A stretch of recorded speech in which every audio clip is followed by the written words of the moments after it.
I used to say Birla Capital International AMC. More about that later.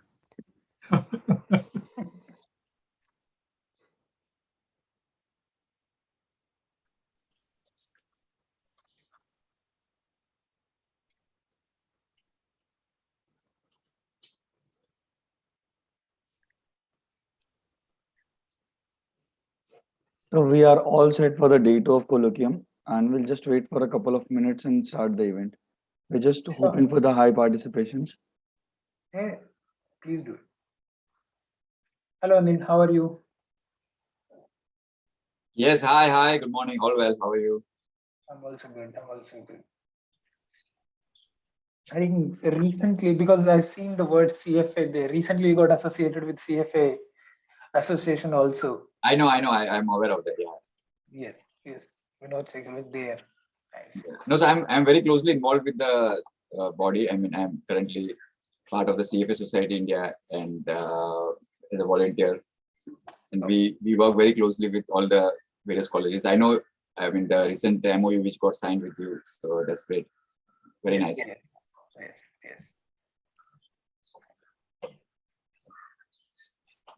I think offline I have to talk to you. I have to understand how come you are still looking the same you used to look 15 years ago. I thought it was Photoshop, but now that I'm seeing you live, I have to ask you. When I see my photo, which has been put up on Colloquium and now, so I'm a little surprised at how I've changed. But you are absolutely the same. I've known you for so long. Yeah, yes. Is it CFA which is keeping your metabolism alive? And just to add on that, if that is the truth, then we all are going for Yeah. Yeah. No, actually, I was about to say that is the truth, then I'm doomed. Yeah.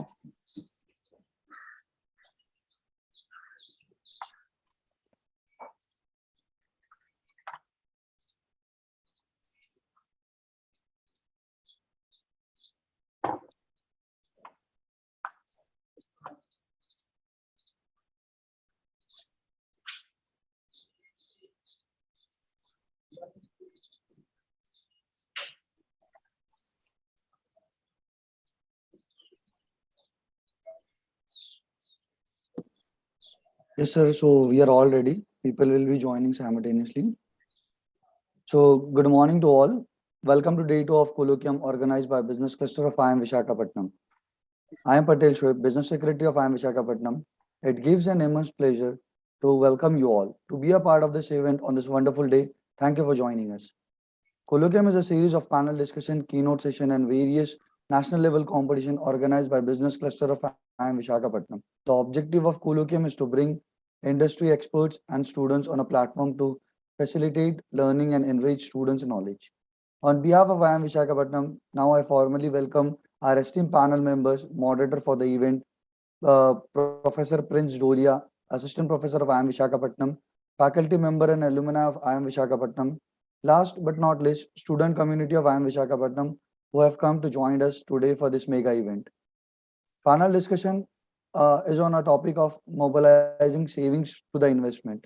With us, we have Vikas Sachdeva, Anil Gelani, Abhishek Bisen as an esteemed panelist, and Anuj Suneja as a moderator for the event. Now, I would like to give the podium to Prem Rawat for the further proceeding of the event. Over to you, Prem. Thank you, Patel. Once again, a very good morning to all of you. It is great to see you all here for Colloquium. At its core, Colloquium is a forum wherein meaningful discourse cascades from business stalwarts and industry think tanks down to the curious lot of students here at IIM Visakhapatnam. For today's event, the Finance and Economics Club aimed to underscore the importance of investments and pique the curiosity of those present here through an interactive panel discussion led by precocious Mr. Suneja, an up and coming champion of personal finance. Moving on, we'll now be joined by IIM Visakhapatnam faculty, Professor Prince Dolia, for the welcome note. Professor Dolia completed his PhD in Accounting and Finance from Department of Management Studies from IIT Roorkee. His thesis was in the domain of auditing issues in IFRS. He received MBA from NIT Technology, Kurukshetra, majoring in finance. Professor Dolia has been a source of constant support and mentorship. I will now hand over to Sir. Thank you. Thank you. Thank you so much, Prem. First of all, thank you so much for inviting me here. It's such a pleasure to join with all of such an esteemed person here, guest here, and to learn a bit more about the market. Frankly speaking, I'm not that competent enough to, give you so-called gyan or give you so much advice about the finance when all of those such, people are here, esteemed people are here. But being a researcher, I just want to paint a small picture.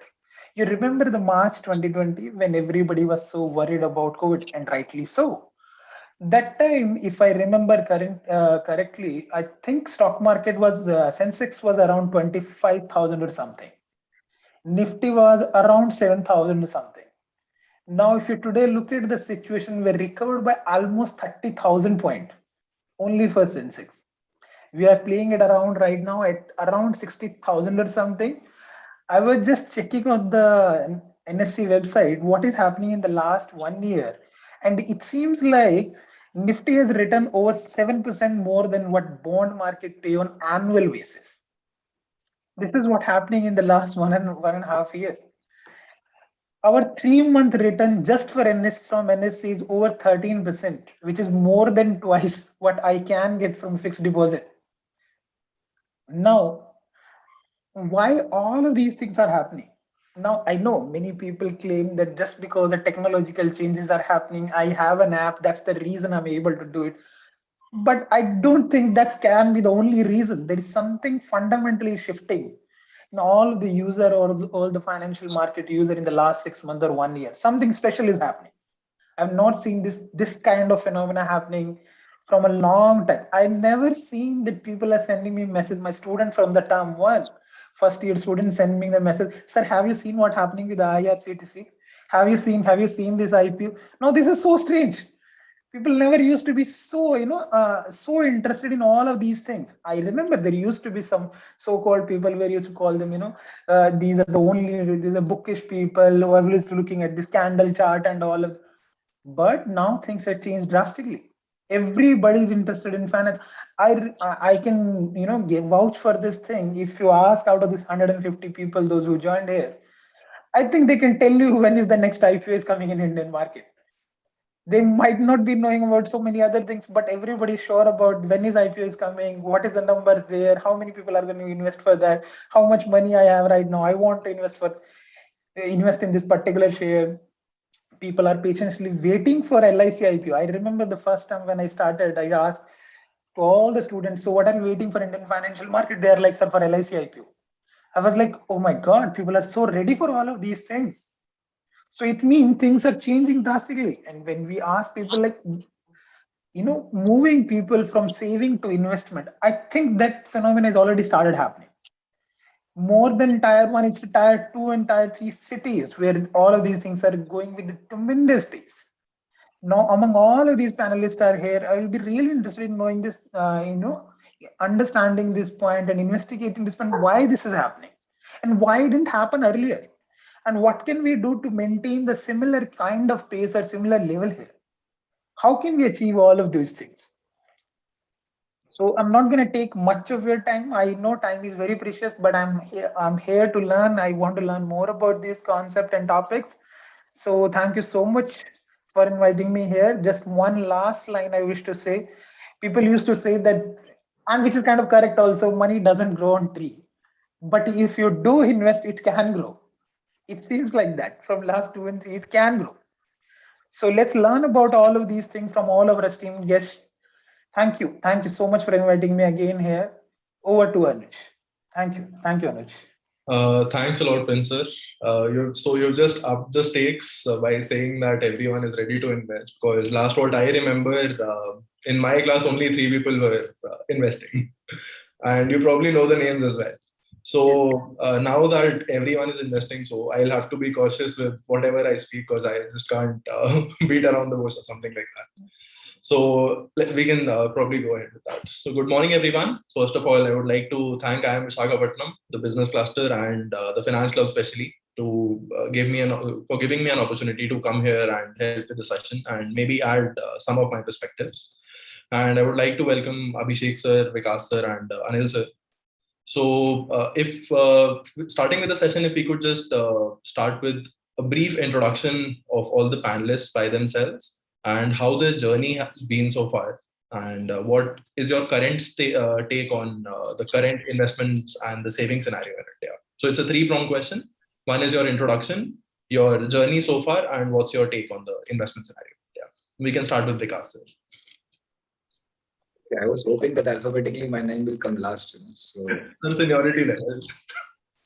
but I think, okay, I'll start off. I'll be very brief. I've had a very boring journey so far. After a few initial years in investment banking, or what used to be known as merchant banking in the good old days, I started my mutual fund career, my asset management career with Birla Mutual Fund, or what used to be known as Birla Capital International AMC at that point of time. I think it was 95 or 96 when the whole name of mutual fund was anathema. And I was just jokingly telling my panelists here that we did not print the word mutual fund on our card. We used to print AMC. And I would guess that most of the time the receptionists, allowed us a meeting because they thought we were from an annual maintenance contract company rather than an asset management company. So we've seen those days. I've traveled across the city to pick up a 50,000 rupee application in a debt fund, and to what we are seeing today. And the Birla Mutual Fund just went public, so it gives us a lot of pride. I was there for 10 years. And then I was, for a few years, I was with ING, part of the team which turned around the business. And after that, I moved to a company called Bharti AXA, where coincidentally neither Bharti nor AXA are there anymore. It's called BOI Mutual Fund. I started my stint as a CEO with Edelweiss Asset Management, Edelweiss Mutual Fund, and I took over the company when the AUM was in double digits. And ran it successfully for 6 years with a brilliant team. Not only did we manage to turn around the business, not only did we cash break even, the lowest cash break even in the entire mutual fund industry, but the crowning glory was to take over the business of JP Morgan Asset Management. So very proud of the team there. In 2017, I moved to Inam Asset Management. I was the global CEO for around 2.5 years. And I joined NK Asset Management, NK Investment Management in 2019 October. So my journey so far has been probably what I call as being at the right place at the right time with the right people. It was, in hindsight, I'd like to say I planned my journey, but it was absolutely instinctive. Went along with the markets. The industry took off. I had the privilege of working with some brilliant people, and that just honed my knowledge about the industry, the financial markets. As we went along, it was not just the investment part which underwent a metamorphosis. It was everything: regulation, compliance, risk management, operations. I think very few people know that the asset management industry in India was one of the first ones to actually outsource its entire operations to external vendors. Not enough credit is being given to the asset management industry for that. And today, asset management has become mainstream. Earlier, mutual funds were known as alternates. Now, alternates is a separate stream which includes portfolio management and AI. So I think that's been the journey so far. And what I think in terms of this topic, how things are moving, I think we are at a very interesting phase. And coincidentally, I think every time I'm invited for a panel discussion over the years, this has been a common phase. This is very interesting. And I think Mr. Prince was talking about equity right now. I remember 2008, 2009, there was an article which came in that IIMs saw record lows for applications in the finance stream. That was just in the aftermath of the global financial crisis. And I think for a few years, people were actually speculating on G6, the rate of 10-year G6. I wish I'd back me on this if you remember, rather than the stock prices. So, this whole market sees circles. But one of the biggest triggers which has happened to my mind, and I've been very fortunate to see that, from very close quarters when I was part of the AMP board, this whole campaign on mutual fund sahi hai. I think this campaign has basically changed mindsets, has legitimized or made mutual funds mainstream, has made equity mainstream. So the ripple effect is being seen across various platforms, whether it is the PMS platform, AIF platform, equity broking platform. Everything else is just plugged in to make things easier, more transparent, more convenient for investors. And that is why you see a lot of money coming in. To back it up, there is no alternative. The TINA factor is also coming in. And just to complete what I'm saying, I think we are at the cusp of a multi-year sort of growth in investments across the country. And it is not just equity. People who just focus on equity are going to miss the worst of the trees. Whether it's real estate, whether it's fixed income, whether it's commodities, even in equity, whether it's private equity, whether it's passive investment, whether it's active investment. I think it is not a question of whether you will make money. It is a question of how much more money can you make through each asset class. I'd just like to end here and hand the baton back to you, Anuj. Thanks a lot, sir. So it's been a beautiful journey, and I really hope I have a similar kind of opportunity stream, because being at the right place in the right time is actually what is all what matters. So moving on to Anil sir. So if you could just tell us your background and your journey and your take as well. Yeah. Good morning, friends. Wish you a very warm welcome to your annual conference, day 2. I'm sure a lot of interesting discussions and debates have taken place with a good learning. Very quickly to talk about what I do as a part of my day job. I work with an asset management company. Somewhat similar to what Vikas mentioned, I've seen the industry growing in multiple segments, both across traditional assets and now alternate assets, commodities, etc., which are now set to grow much more larger. I started working somewhere around 2 decades back. Earlier, I am a chartered accountant first by education. So I was involved in auditing business for a couple of years. And sometime during 2003, I decided to move to asset management, because at that point of time, the private sector for asset management, as Vikas mentioned, was just recently opening up. And what I thought that it would be good to grow with a growing industry. Why I'm taking this example, so that many of you young professionals who are listening in can get the context at some point of time, that depending on what area or what focus of interest you have, this is just one particular thing to keep in mind, that while all segments of the market are always very interesting wherever you decide to work, but one particular angle to keep in mind could be just individualistic experience I'm sharing, that if you are growing with a growing industry, sometimes you get to absorb much more and learn much more faster, rather than if you are going to be working with an industry which is already a very mature or a large industry. But of course, it's anybody's guess how things are going to move across in future. But just I wanted to share this one example. And in terms of some other part of my personal and professional background, I'm associated in volunteer capacity with the CFA Society India, where I talk to, again, a very large number of professionals, both including young professionals like most of you on this session today, who are in their journey of knowledge enhancements, and many other senior and experienced professionals like Abhishek sir, Vikas sir, myself, Anuj, to that extent. You are part of our side of the world now. So what I understand from that, and I have made this my personal belief, and if once office opens up, I welcome any of you whenever passing by Nariman Point to drop by for a cup of coffee. But in my desk on my softboard, I have kept a small picture from many years back when I was a very young professional, and it shows a gentleman riding a cycle, and he's in his maybe late, I don't know, 50s, 60s. So he has like graying hair, and he's riding a bicycle. And the saying at the bottom is that a profession is like riding a bicycle. Either you keep moving or you fall off. So I think at different points of time in your professional journey, for you, many of you right now, already this is a second layer of your knowledge enhancement. Many of you might have already had a work experience for a couple of years, maybe sometimes in different background. And then now you are doing this further knowledge enhancement by coming to IIM Visakhapatnam for your MBA or your masters or various courses. But let me tell you, this is just the beginning. Maybe in next couple of years, you will need to upskill with some other additional professional qualification, or even much more beyond that. Like today, even I'm constantly thinking that I'm feeling left out. I need to do something more. Maybe I'm planning to learn some new language, coding language, which erstwhile was not so much relevant, but maybe now it's going to be much more important and relevant, even in my side of the business or industry in terms of asset management. So one needs to be constantly thinking of how to enhance your skill set, how to learn more, and hopefully sessions like these help in engaging and at least getting to know what's happening in your ecosystem, based on which you can formulate your own personal requirement of knowledge enhancement. So with that, thanks a lot to everybody for joining in on this session. And thanks Anuj and everyone at IIM Visakhapatnam for inviting me. And I hope we have a good engaging session with good, useful takeaways for all the participants. Thanks a lot, sir. It was a so I still if you could just add on a little bit on the take that you have on the current investment scenario. Oh well, current investment scenario.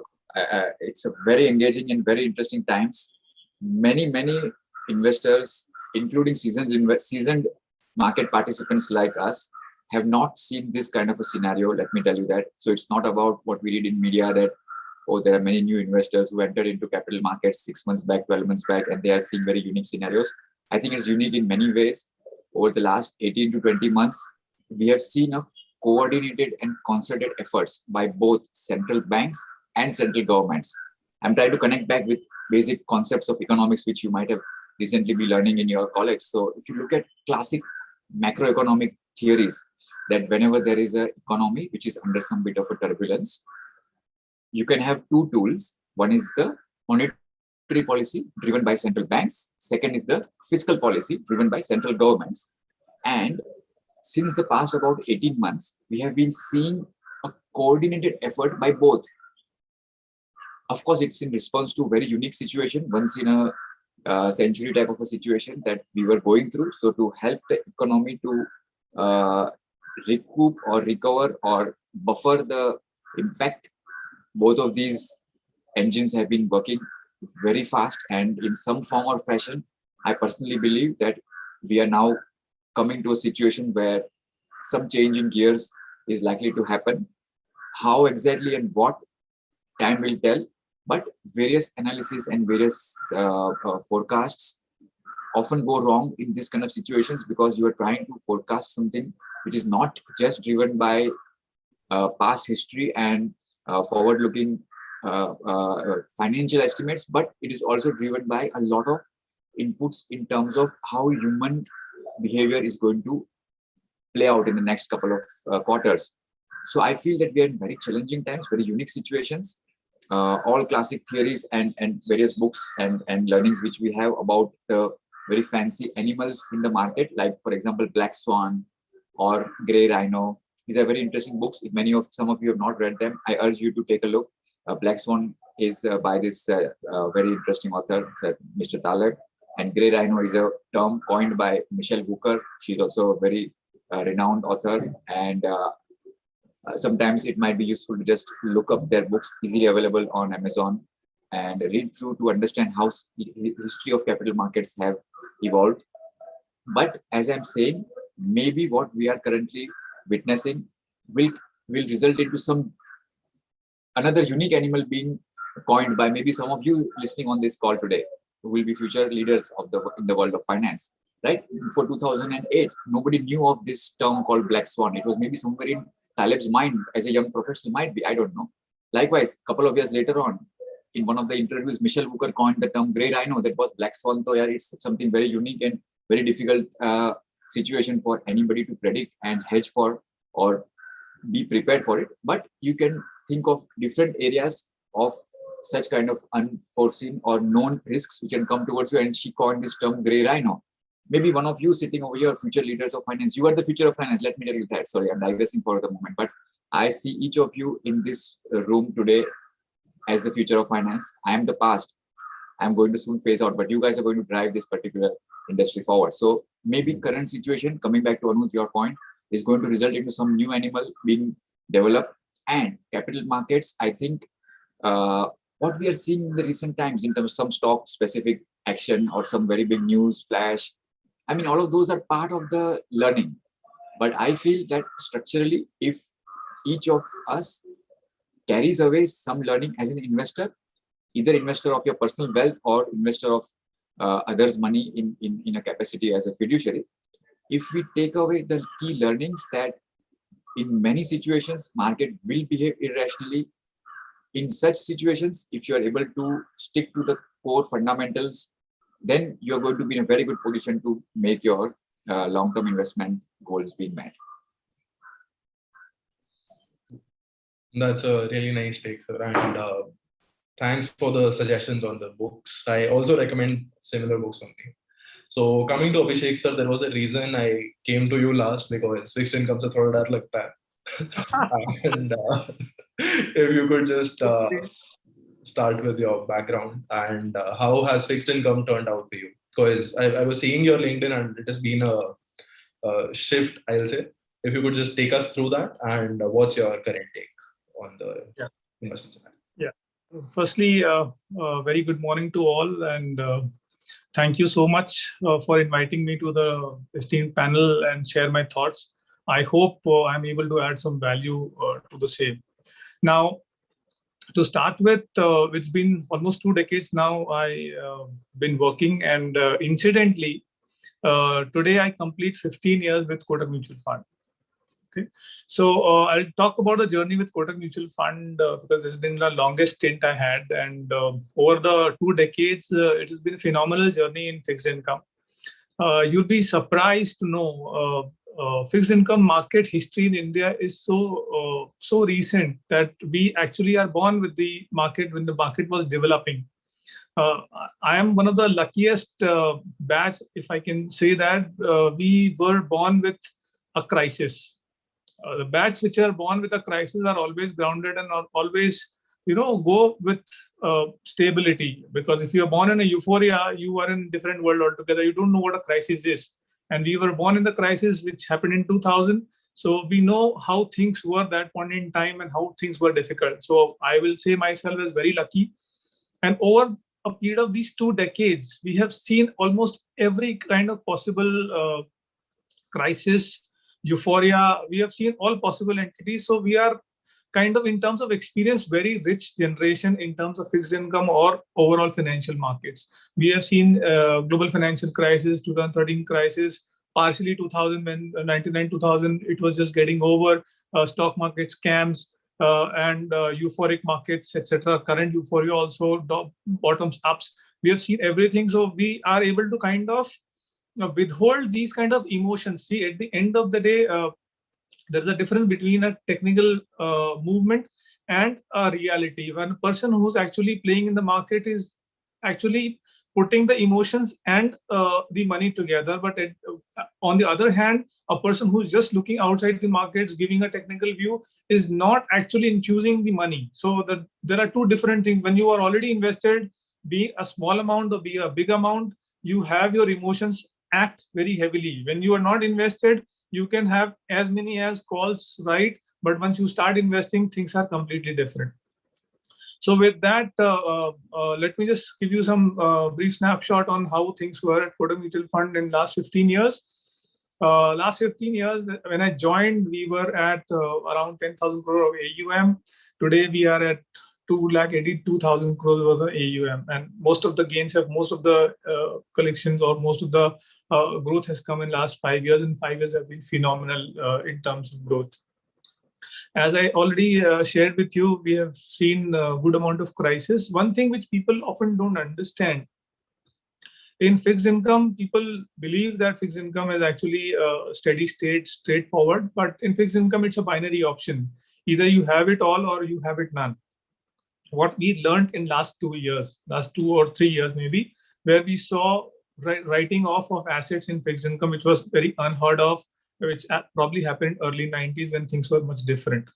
So you have to be extremely careful. For a small amount of alpha, you are putting at risk a huge amount of money, which you need to understand. Which brings me to a conclusion that diversification, which is the only free lunch available, which everybody should take. When people often ask me, what should I do? What should I buy? What should not I buy?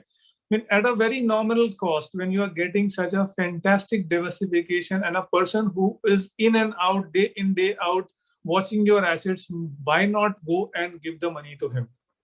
Which is mutual fund. Mutual fund is one of the liquid, tax efficient, and diversified portfolio available. You can invest in a couple of mutual funds in terms of one AMC, in terms of diversification of AMC and fund manager, etc. And you are sorted. When you have wealth, you can enjoy your wealth rather than looking at your own self. People often follow trends, which I have observed, which is a very common trend with people. You'll be surprised. Recently, my wife was getting her mehndi done. Okay, the person who was doing it was talking about cryptocurrencies, trading in cryptos. Now, you can imagine probably they were trading as well.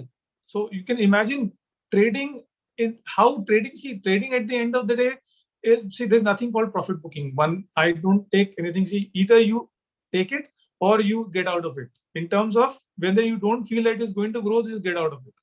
Not just because it has earned you some amount of profit. It is like cutting a tree, as Anil was also mentioning, that you have to learn to plant trees which can give you apples or money going forward, and you can just enjoy the apple while maintaining the tree as it is. Just imagine the kind of stocks, phenomenal growth they have had over the last 20 years. Had you would have booked profit in those and kept those which are not, just because they are under losses. This is a typical mindset of an individual, which people typically keep those stocks which are out of money. This is the trading which people know. The stock which is the principle they go by is, it's just losing money, I don't want to sell. If it is making money, I want to sell. And eventually, at all point in time, they are invested in something or the other. People rarely understand valuations, and therefore they should just concentrate towards experts and not. You can, as a hobby, you can always do it, but at the end of the day, when it's available so cheap, why not use that option and spend your time in much better activities? I just want to give you a snapshot how typical day looks like. I personally look after duration assets in Kotak AMC and offshore assets as well. So duration assets in terms of, I trade all kind of long dated bonds in terms of 10-year, 20-year and 30-year Government of India bonds, and corporate bonds as well, which are much larger in duration. So keeping the credit risk at bay, I try to trade interest rate risk at from 0 to the highest. So I believe always that if you are able to tackle the volatility well, you don't need much of a credit risk, because you are not a non-leverage investor. You are a plain vanilla real money investor, and you should not try to tackle both things at the same time. If you have one side sorted, which is the credit risk sorted in terms of sovereign exposure, you can always generate superior returns. And that's what has been my take in the journey of last 20 years. That's great, sir. And congratulations on completing 16 years. Thank you. That's great, sir. So going forward, while we've already talked about, my next question has partially already been covered. So while the problem in India is we have one of the highest saving rates, but the investment rates are still really low. Even though we are talking about the last 1.5 year, 2 years, a lot of money has been mobilized into investments, but still, I'll say about 90% of the country is not really invested anywhere. They might be investing in fixed income, fixed deposits and things like that, but the interest rates still run low. So what's your take around how can we probably mobilize more money out of there?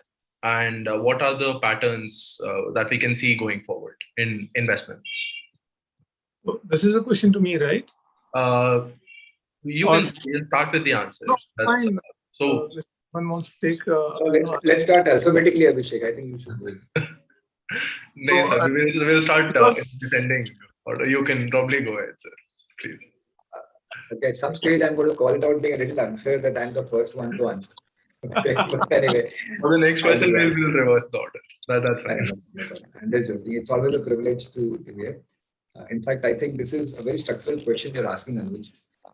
And there can be various different insights blended into this. But if one has to just set the timeline to 20 years and see what has worked for the last 20 years, I think one is the interest rate reduction, real as well as absolute, which is forced people to look outside.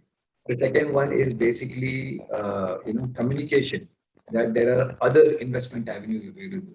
If you talked about tier 2, tier 3 earlier, in tier 4, you would find that a lot of people didn't know anything beyond insurance and bank FDs, right? And there was no reason to look out for it otherwise. And I think that the third one is becoming convenience. I still remember, it used to be very difficult to actually fill up a mutual fund form or any other thing. In fact, the bank FD used to be the easiest one to do. Till date, it is the easiest one to actually start investing in. But over a period of time, I think convenience has come in a very big way. So you have this trifecta, which is really starting to work. You have, alternatives going down.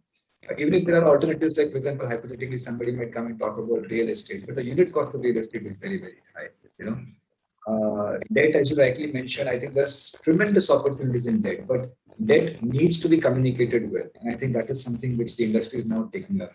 The other is, of course, communication. There's an excessive amount of communication, and I was listening with great interest to what Abhishek was talking about. The mainly other person actually talking about crypto. This is primarily communicated over and over again. And in a more subtle way, I think, or in a more mature way, the mutual fund industry is talking about mutual funds, say, giving people the right aspect, talking about risk now, and I think also talk about fixed income. And lastly, convenience. It is so simple. It used to be a dream. I think there was a time when Abhishek had joined. We were talking about this whole .com boom, .com bust, which was happening. And at that point of time, stock prices used to actually rally just when they were announcing that they were launching a website. Hindustan Unilever went up by 12% in one day when there was a news article which came in saying that they are now launching a website, Hindustan Unilever. Those sort of things. And we used to dream of a day, when things would become internet driven, when you would be able to walk around and probably the way you were using a mobile at that point of time, you would be able to invest in a mutual fund. Well, it's here. And that is what is happening. I think the next generation, to give them full credit, a lot of people talk about the next generation being a little raw, get behind the ears, not understanding enough. But I'm amazed at how this generation has actually picked up things. They're using social media to the hilt. Okay, good, bad, ugly, how they sustain. Some of them will survive. Some of them will fall. Some of them will learn. But the amount of adaptability which is going on right now is very phenomenal. So I think this is pretty much what I have to say. That's great, sir. So I think sir has dropped off. Anil sir has dropped off. He'll be rejoining, I think. So we can probably move ahead with Abhishek sir. So as Abhishek sir, we were having a discussion the other day. I really liked your perspective on the government, the government norms and the government steps that you were talking about. So if you could just repeat that conversation and probably add some more perspective for the benefit of the students, that will be really helpful. And so you can start probably with your what do you think investment looks like right now, and how is it going to be going forward, and how money can be mobilized, the government part that you were talking about specifically. I will give snapshot statements, and whenever we would like to talk about more about, people can think about it. So firstly, everybody should have an objective for investing. People often go by trend rather than having an objective. What is your objective? In simple words, there was an ad of mutual fund which talked about, one person asked the other one, how long should you boil milk? So everybody gave a different answer, right? But the correct question was, iska karna kya hai? If you just need to boil for drinking, you need to boil for 2 minutes. You need to make it sweet, you need to boil for half an hour or 30 minutes or 2 hours, 3 hours, right? So what are you going to do with that money? What is the objective is the key for investing. 1. 2, you should always have an asset allocation. It is very important. You should always have an asset allocation. And before that, you need to have an investment hygiene. It starts from insurance, then investing. And then if you have some money left, then you can look for spending. Often it happens reverse. People spend money, and if it is left, it by default is there in some bank or the other, and that is called investment. And when they wake up, it's quite late. I'm glad to share my thoughts with the generation which is just starting. For you, it is very good time to plan your thoughts and put a number to it, make a plan, and just keep acting on that plan gradually, slowly. Don't try to do quick gains. What typically drives people for quick gains? Let me trade here, trade there. So if you look at the overall journey, trading here, trading there, would probably, if you book profit here, you would have bought it 7,000 ki jagah 17,000 per re-entry hoga. At the end of the day, every day we are getting cash flows. Always remember that. Today you are investing 100 rupees, tomorrow it will be 200, and tomorrow it will be 300. So if you do profit booking, you are actually investing 250, 350, and 450. At every rise, you are investing lot money, because we are a growing generation. We are a young generation which will keep growing. Salaries will keep growing, and investments will keep growing. So always remember that, and always keep fixed income as an asset allocation on your overall portfolio. It helps a lot, because at the end of the day, on a long-term basis, A 7% zero rate means if you invest today, 7 lakh rupees can give you 1 crore. And it doesn't sink very quickly. I mean, that kind of wealth can be generated by doing nothing, just buying a right asset and sitting quietly. And that number will help everyone when they are at 60, irrespective of whatever the rate of inflation and whatever the rate of market is. Now, to start with savings and investments, see, savings is the pillar of the economy. Okay, this is the basic, the foundation of the economy, and it needs to be strongest, which means it has to be the largest pie into the overall ecosystem. But what is happening? We typically tax, because we are a tax efficient country. Tax ratios are very bad. So at the end of the day, jo phas gaya, he is getting caught. He's getting taxed over and again and again and again, which is kind of disturbs the overall investment environment. Typically, people don't understand investments much. They go by advices. So might as well incentivize them to be in the saving pool, be in the part of the formal financial system, rather than going out of the formal financial system. Just to give you an example, overall saving pool ballpark on a number is around 62 lakh crores, right? Just give a thought. Almost all the gold imported last 20 years. What is the purpose of that gold? Largely, it is for either jewelry or some kind of investment in the unorganized economy. And unorganized economy is much larger than the organized economy in terms of ratio, right? What is that kind of number? The number is almost $700 billion. Now, $700 billion is much larger than what total saving is. And as per the reported data I was watching in RBI report, we are reporting investment in physical savings as 44,000 crores only.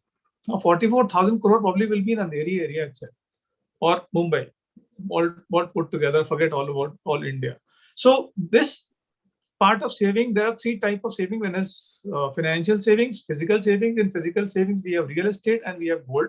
Real estate is partly productive. Gold is completely non-productive, because in India, typically we are net importers. And when you are net importing, you are compulsorily borrowing. You are compulsorily in a begging bowl in the international market, and which is the key problem, and which is what has completely reversed in this time, which has helped us a lot. So my take on that is that we need to incentivize savers to whatever form and extent possible, or we have almost 30 lakh crores of currency in circulation. Now 30 lakh crore, what you are doing actually, you are incentivizing people to hoard cash in terms of making it easy to hold. Like for example, you got 2,000 rupee bill, your 500 rupee bill. It is so easy to hoard 1 lakh, 2 lakh, 5 lakh, 10 lakh today. You make it difficult.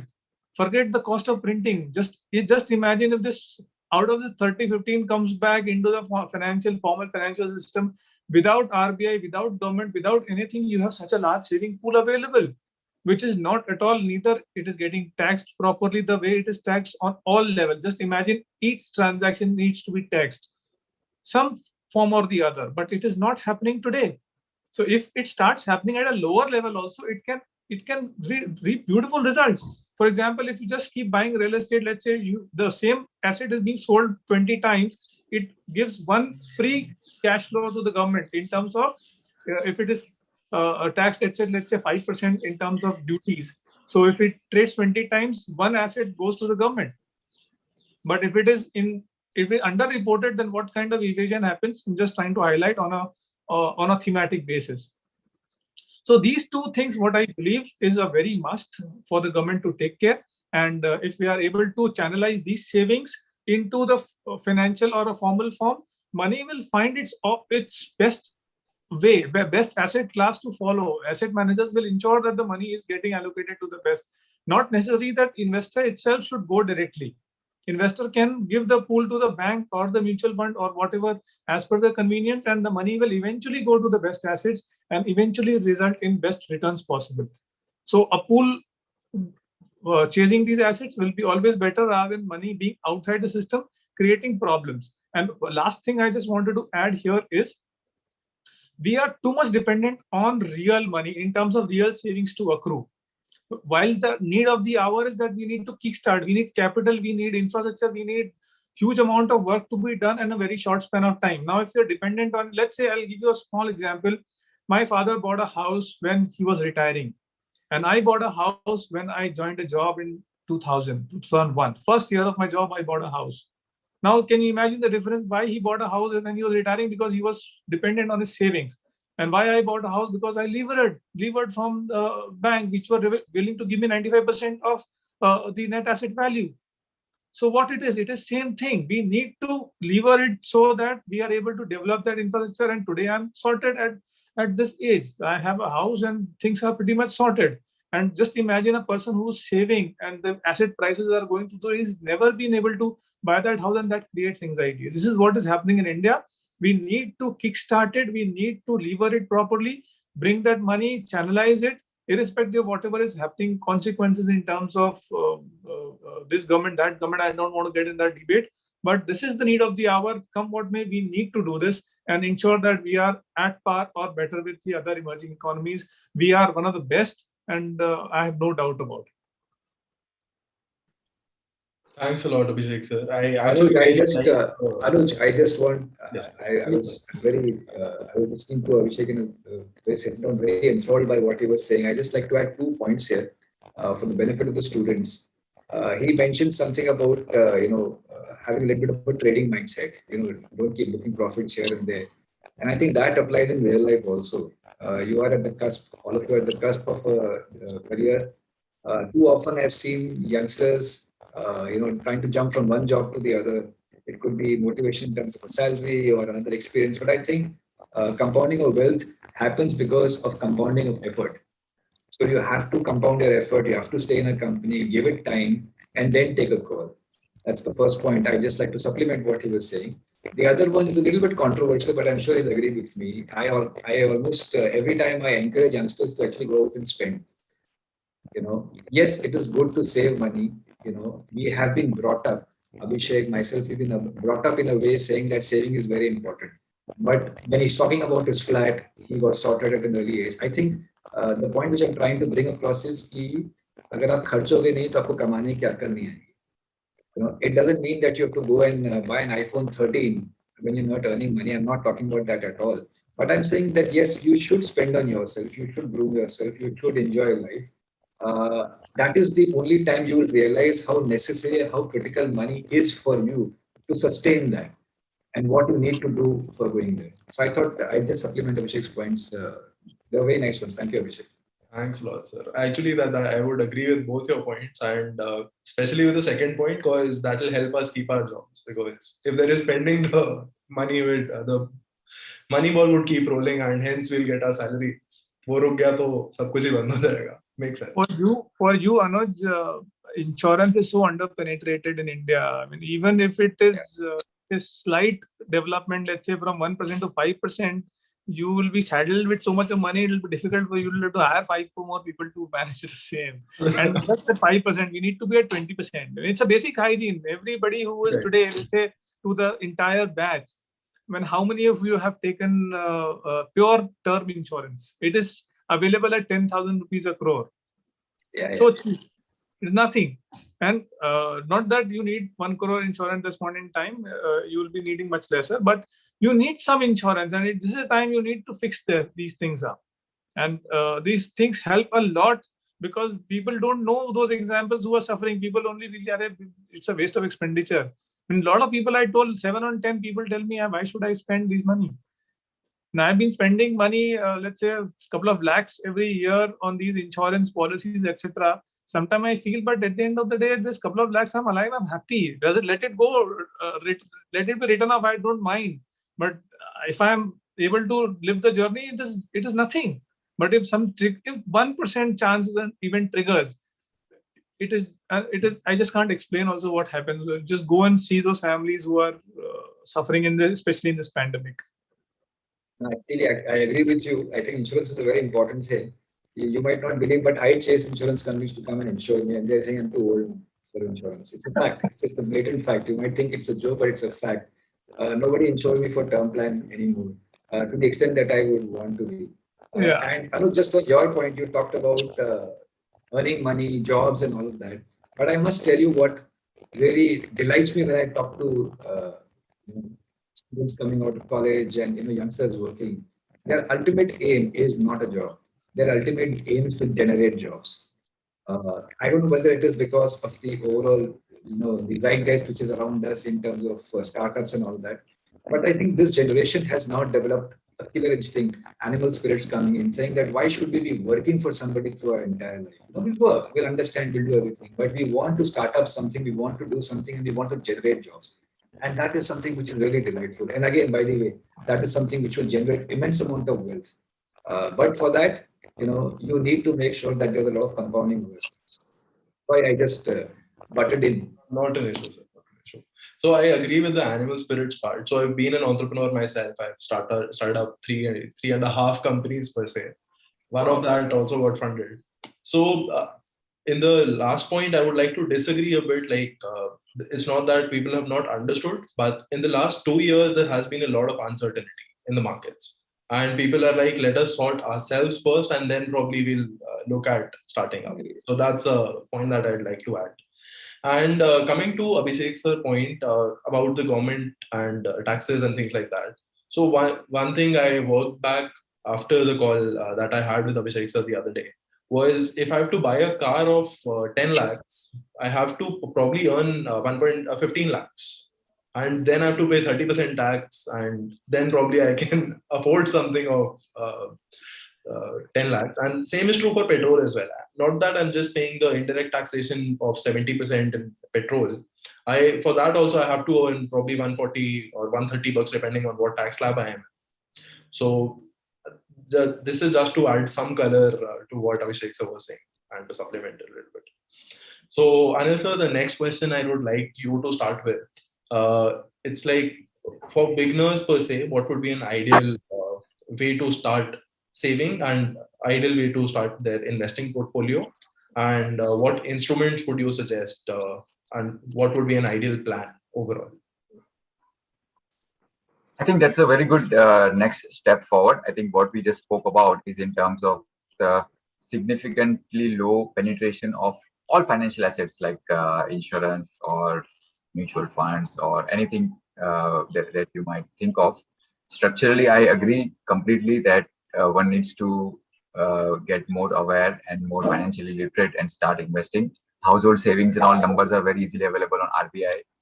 And it's sometimes very painful to see. In fact, very often we look at total savings, which is reasonably okay, healthy, from Indian context. I would say close to about 20-25% range. But within that, if you see financial assets or financial savings, it's very low. And in that, if you see net, there are 3 layers of very easily. I think every quarter or every 6 months, the data is released by RBI. So if you look at it as a net financial savings, you get a gross number. Last quarter, I think it was something like about maybe 12-13%. And then there is the liabilities, the leverages which are there in place, about 4-5%. So net financial savings is just about 7-8% of the overall, pool. So I think for people to understand the importance, is responsibility of all of us, including all of you on this call, who are, as I said, future financial leaders in whichever part of the financial industry segment that you work with, that we need to make people more aware and ensure more penetration. And one of the core aspects of that to get started would be with simple but very important financial products. And for that, I would say first 2 things, very basic things. First one would be your pure term cover, life cover, like what Abhishek and Vikas just mentioned. And the second would be getting started from some kind of a wealth accumulation.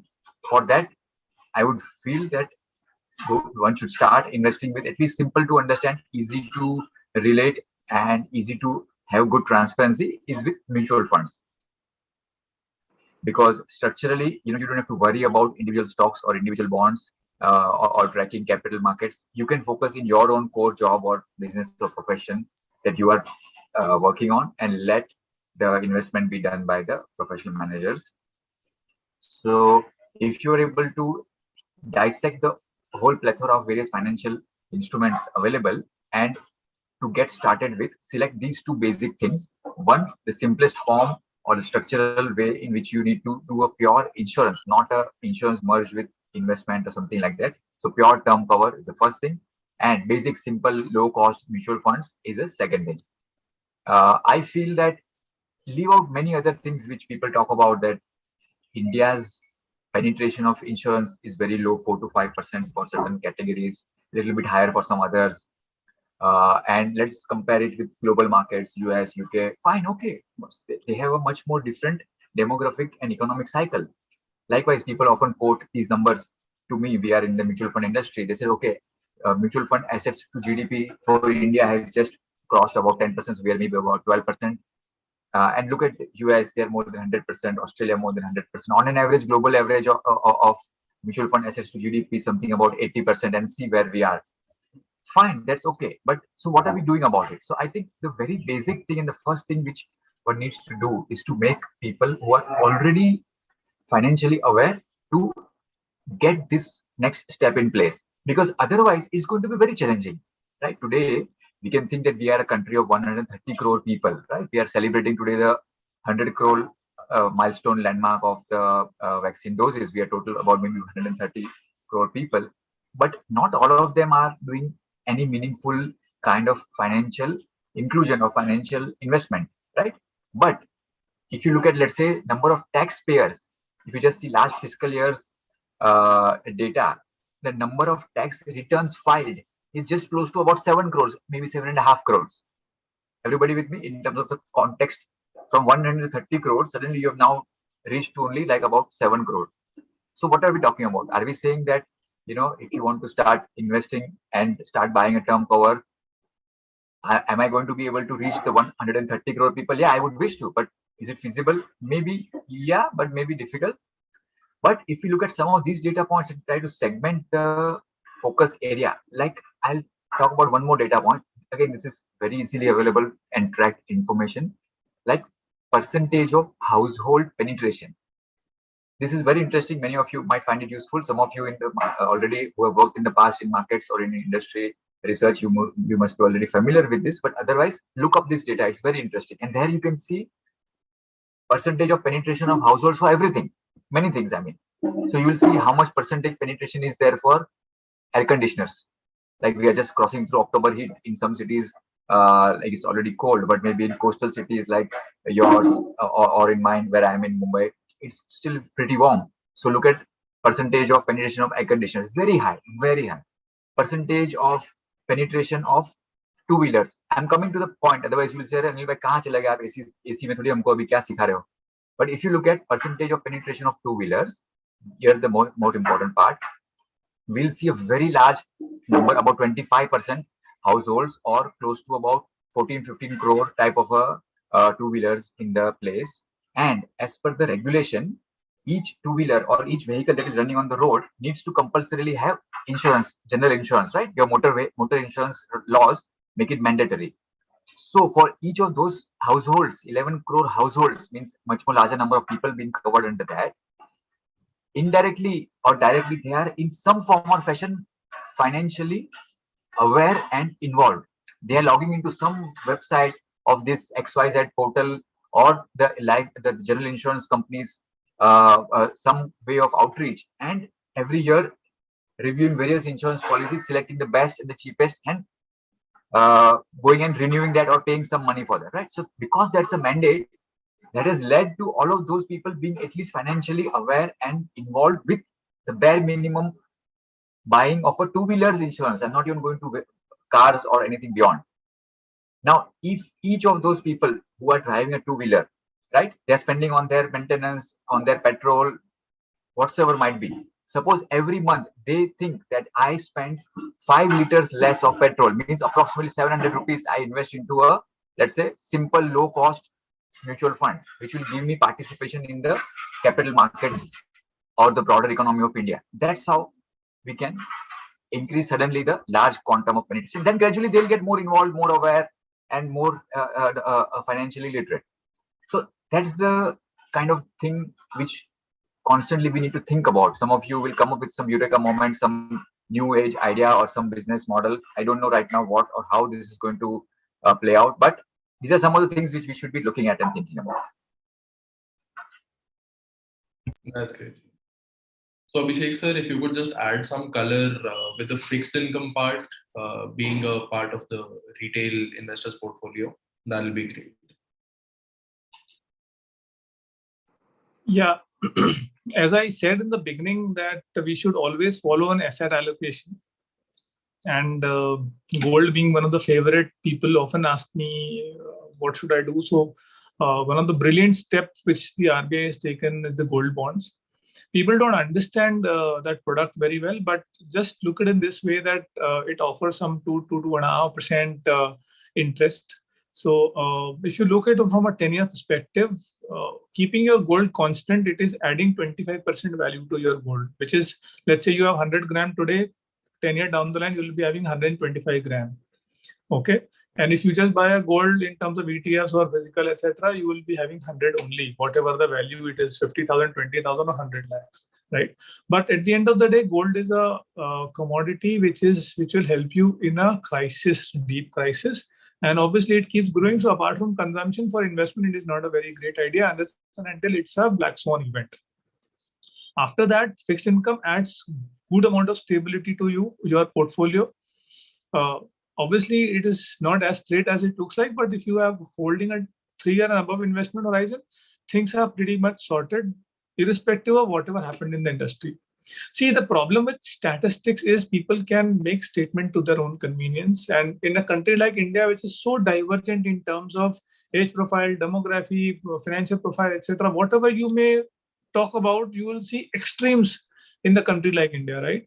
So the problem with stats is it normalizes everything. For in a long-term perspective, equity market is so rosy, everything is very nice.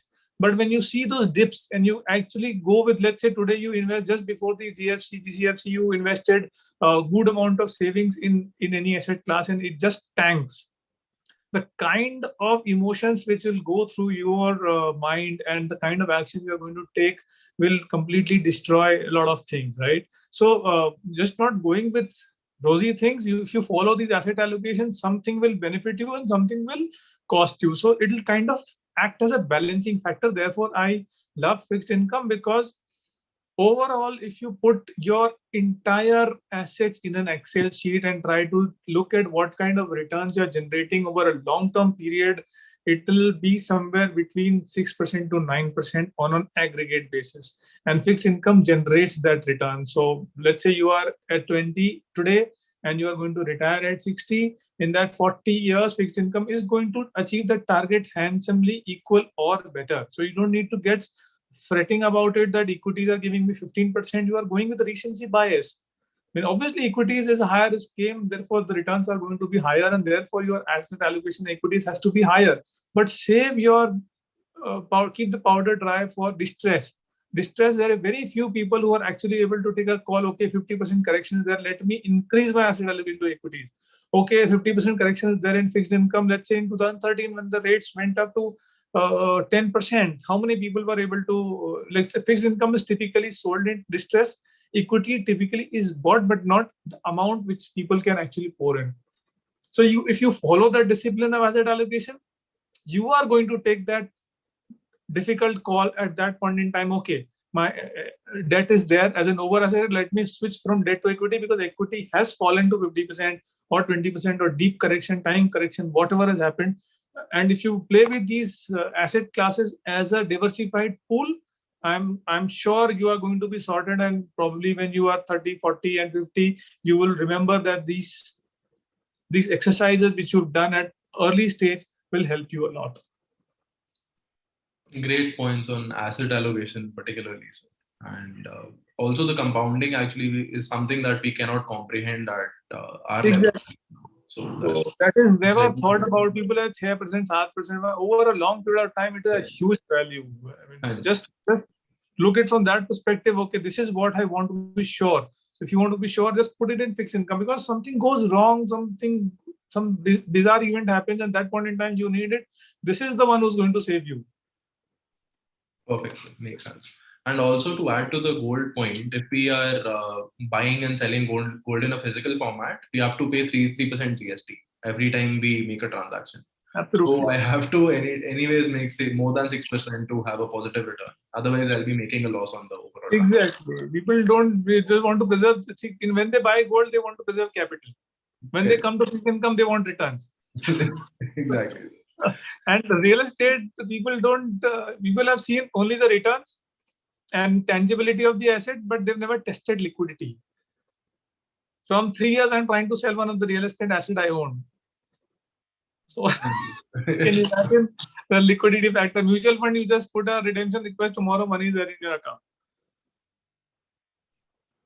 Vikas sir, if you could add colors, because the other day when I spoke to you, you were saying that you don't have any exposure to fixed income from an institutional point of view. So if you could just add your perspective, and now that I've come to you on the last, so that'll also. Well, I thought that was a private conversation, but since you you have brought it up here, I must tell you where this statement has actually come from. Uh, I have been probably instrumental, not instrumental. I've been witness to the growth of fixed income assets in the mutual fund industry, right from 1995. When I was in Birla, we've launched liquid funds like Birla Cash Plus, launched funds like Birla Income Plus. So I'm very well aware of the benefits an income fund brings to you, and I'm very well aware of the challenges a fund manager has. When I made that statement, it was more from the perspective I gained as a CEO. The last few years, so risk management is probably one of the most underrated parts of fixed income. Let me tell you how difficult it is to be a fixed income fund manager and why my decision actually came to pass. Number one is the assets in which you invest in are extremely illiquid. You need to have a certain ticket size. If you don't have the ticket size, God help you. You just can't sell 50 lakhs worth of fixed income paper, but you can sell 50 lakhs worth of a small cap asset at any time. So that is one. Two is, if you're running a fixed income fund, SEBI is breathing down your neck. This was not the case 10, 15, 20 years earlier. So SEBI is constantly breathing down your neck in terms of valuation, in terms of what you're doing, portfolio exposure, for the right reason. I'm not criticizing, but I'm just saying this is what makes it difficult. But the most difficult thing, according to me, which is never spoken about in public, which I was witness to because I was the CEO, I was looking at my fixed income assets, is the composition of the liability profile. Your investors. See, fixed income, the biggest problem has been that you don't have enough retail participation. Your entire fixed income base is institutional, or most of it is institutional. Forget about the STP part of it, the entire base is institutional. The institutional investors are extremely savvy. They will make sure that you cut your cost down to the bone. So if you see the charges which fixed income fund managers charge for the effort, it is abysmal. The amount of effort that goes vis-a-vis what you charge the client is very low. The tax benefit which you give to the client, the platform charges way too low.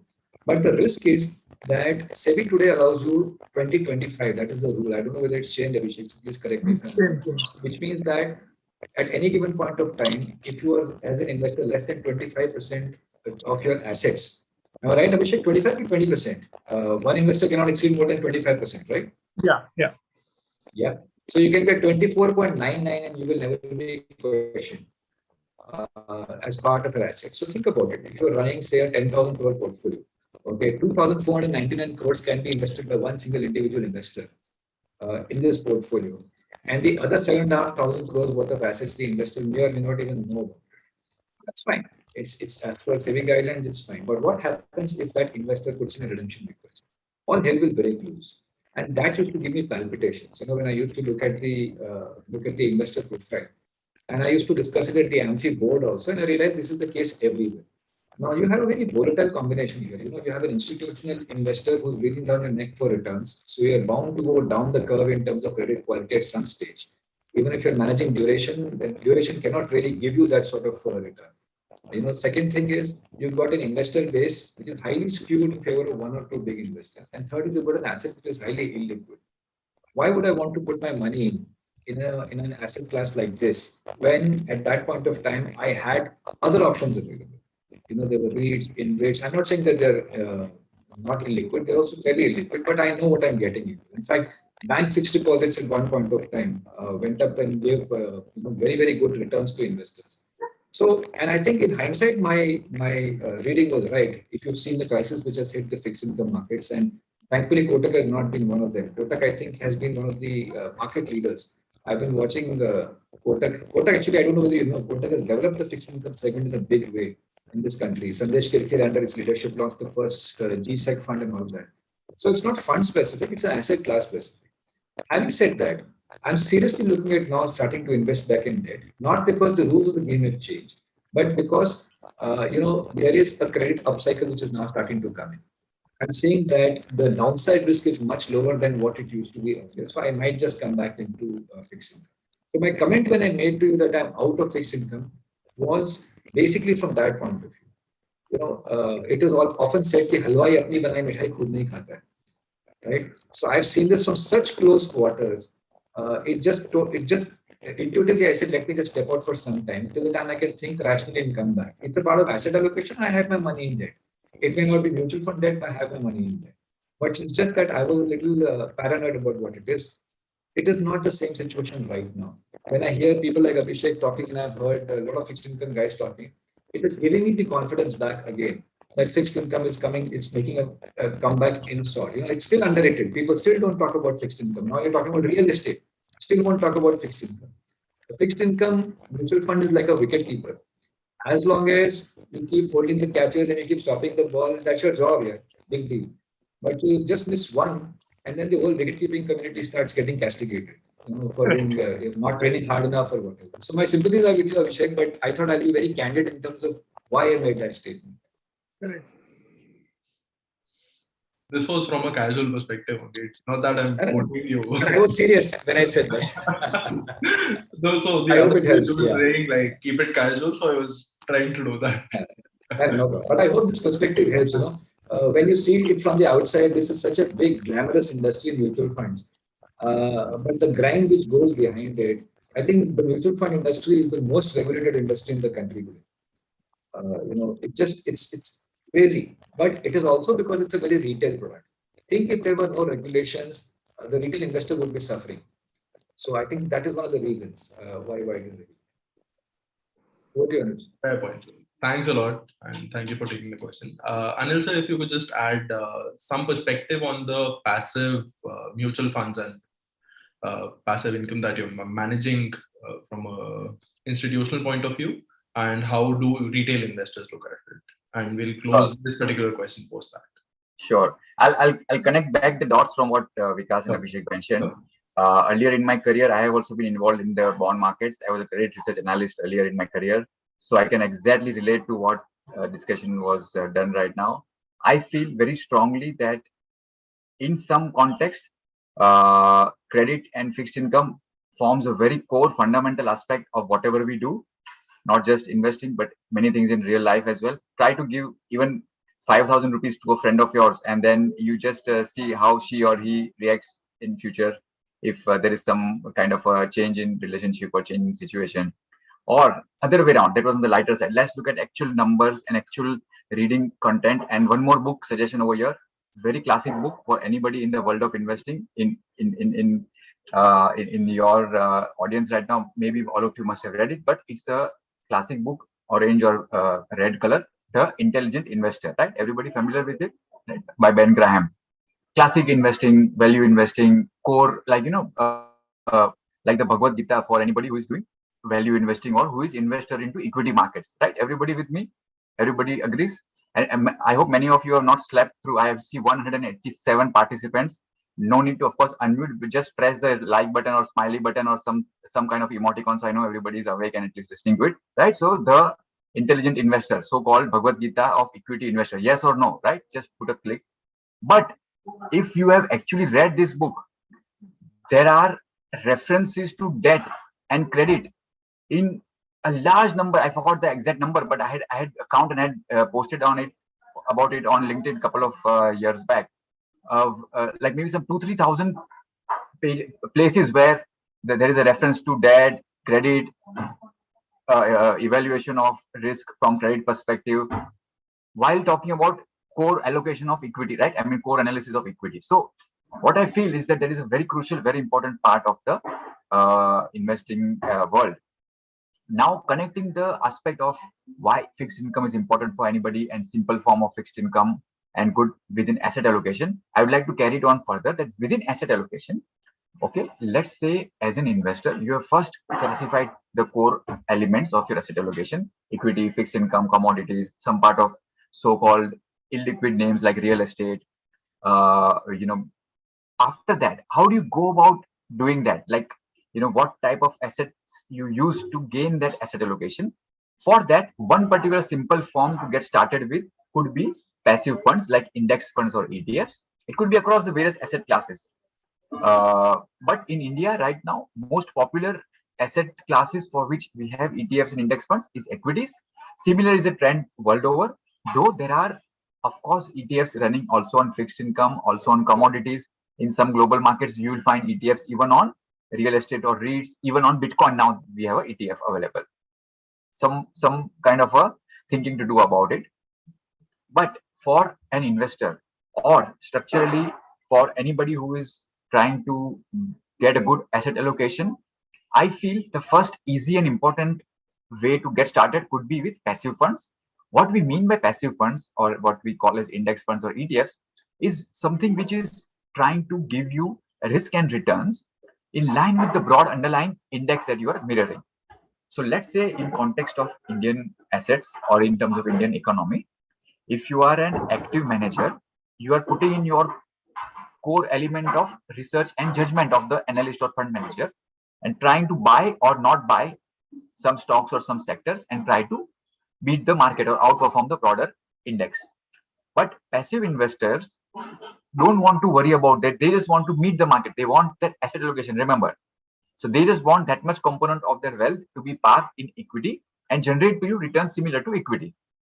So for that, maybe let's say invest into a bellwether index, like from Indian market perspective, let's say Nifty 50 or Sensex. You can easily relate to it. You are watching it on a daily basis. You are reading it in the newspapers, and that's the kind of return and risk that you are getting.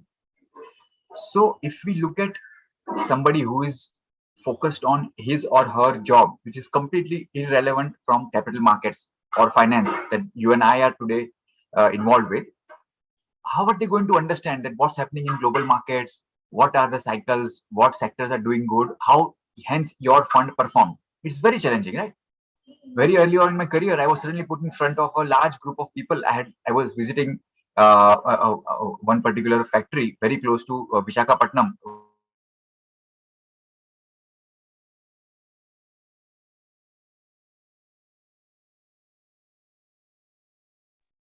I think he's dropped off.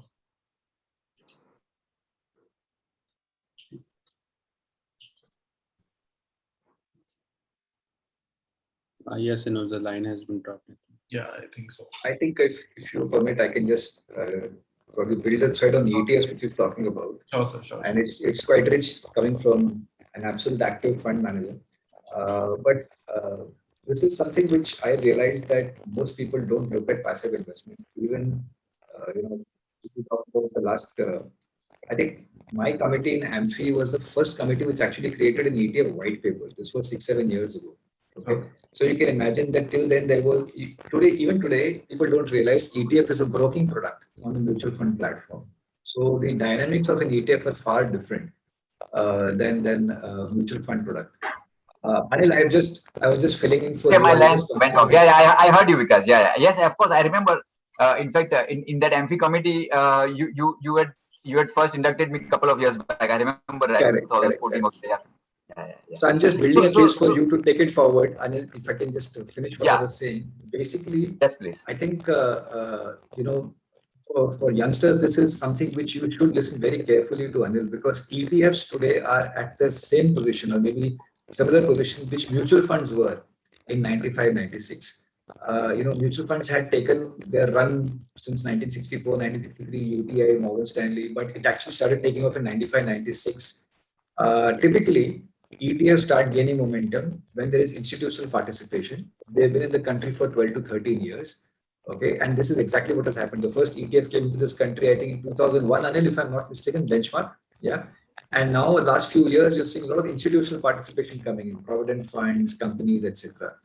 I think it's a great time to look at ETFs. Most of you who are very keenly focused on stocks, I would suggest that to use a term which was used, asset allocation in terms of time should be for ETFs. Maybe 60% of your time should go into ETFs, and you'll be amazed at the amount of data which is there, which will start convincing you that ETFs are here to stay. Anil, over to you. Sure, Vikas. Thanks a lot. And sorry, guys, suddenly my network just skipped for a minute. Carrying on further from what Vikas mentioned, there is a very interesting thing that I got reminded about. is the growth, like, in terms of the passive funds or ETFs and index funds structurally. I'm not even going back to 2001. I'm just going 3 years back, let's say 2018. The size has grown almost 3 times. The number of investor folios has gone up 700 times. Retail investors I'm talking about. Leave out the institutional side, and that leads me to very interesting. Maybe not right now. I don't have enough time, but I'm very happy to do a very different, dedicated session for you guys, all the finance students who are interested, on focused discussion around how you can build a career in the world of passive investing, and what are the trends which we are observing in terms of hiring, in terms of the skill sets that you would need if you want to build a career in indexing or in passive investments.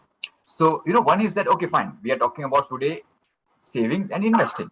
So, carrying on further from what Vikas mentioned, it's interesting time how you, for your asset allocation or for your client's money in future, can be looking at passive funds. But fine, I'm going one step further. आप बोलेंगे ना कि boss ठीक है, मेरे लिए क्या है इसमें, ठीक है, ज्ञान तो सुन लिया. So very happy to talk in more detail, but in very brief summary, I'd just like to highlight that since the growth is very fast, everybody needs people to do this business, right? So today, let's say, as Vikas mentioned, while he was leading one of the large asset management companies in India, he was focusing a lot on ETFs at that point of time. Now he's in a niche area, so maybe ETFs is like very basic stuff for him. But likewise, now today, Abhishek's company or my company or all the top asset managers in India want to be having a part in this business. Everybody needs to build out teams. There is very little awareness yet in the marketplace. So sometimes these could be very unique and very interesting times and good opportunities for young professionals like you to get started in this particular segment.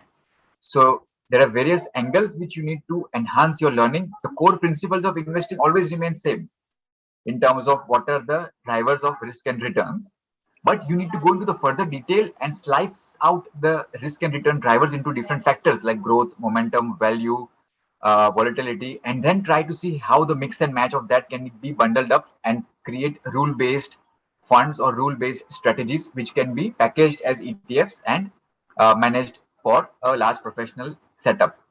So with that, I would like to hand it back to you. I mean, and very engaging topic. Good, you brought it up. I think a lot of the young professionals could look this up in much more detail and try to see how the growth trends are happening in global markets. We are seeing very fast growth, and India is catching up in similar fashion.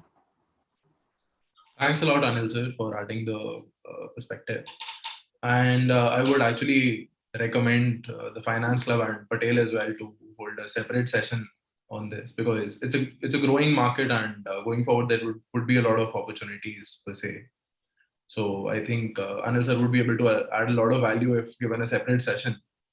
And Anil sir, thank you for the book recommendation as well. And I would recommend a book that's mine, Casual Finance. So you could probably recommend it to the next bunch of students. Probably. Sure. Okay. And friends, if anybody, of course, this I was just saying, I'm always happy to do a separate session to talk just about the careers in passive investing. But in the meantime, like you mentioned about book reading, if one wants to get more information or more details about ETFs or passive funds and how they are working, I urge you to take a look at two key areas. One is there is a very interesting.